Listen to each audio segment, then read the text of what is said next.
We've built in a lot of features into Mass Effect 3 to create that good entry point for new players. The story itself adapts to new players by adding additional context and dialogue. We've also included a new squad member in James Vega, and just in his ambient dialogue, he asks a lot of questions that you as a new player might be asking. We've also added game experience in the action RPG, which is the traditional Mass Effect game, and then story experience. So for a new player that maybe isn't as strong in shooters, they can focus on the story and have a little bit more easy combat. So we've added a lot of different mechanics that do make it a really good entry point for new players. So we have, focused a lot on the combat changes, adding the heavy melee attacks, and just, like moving in and out of cover, basically gameplay mechanics, jumping across gaps, that sort of thing. It's all new to Mass Effect 3.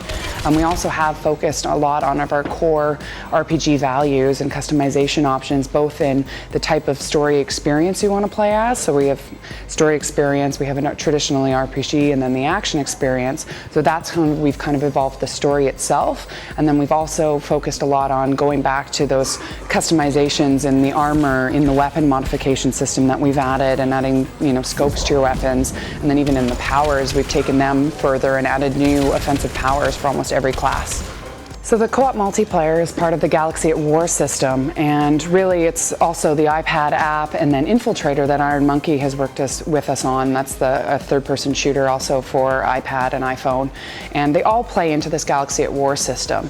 And so you play on all of these multiple fronts, and it's basically to capture the scope of the story that is Mass Effect 3. It's all out galactic war, so now you also have the option to go into these different fronts, multiplayer and the apps, and if you're successful, you gain war assets. And they're basically percentage points, and they play into your galactic readiness rating. You also gain war assets throughout your single player campaign, but now we've also just given players the opportunity to fight on multiple fronts, to fight with their friends in co-op, and to take those galactic readiness points back into their single player campaign to decide if they're ready to face the Reapers in that final battle to take Earth back. Right from Mass Effect 1, Casey Hudson, our executive producer, has said that it is a trilogy, and those kind of key plot points have been planned out right from the start, and we are wrapping up this storyline with Mass Effect 3. But the franchise itself is really, really extensive. It's really, really rich science fiction story. We have comic books with Dark Horse. Yes, there has been a lot of discussion around films. I think there was a Gamescom panel with Legendary Pictures who bought the rights. It is a really, really vast franchise, a really, really vast universe, and there are many, many stories to explore.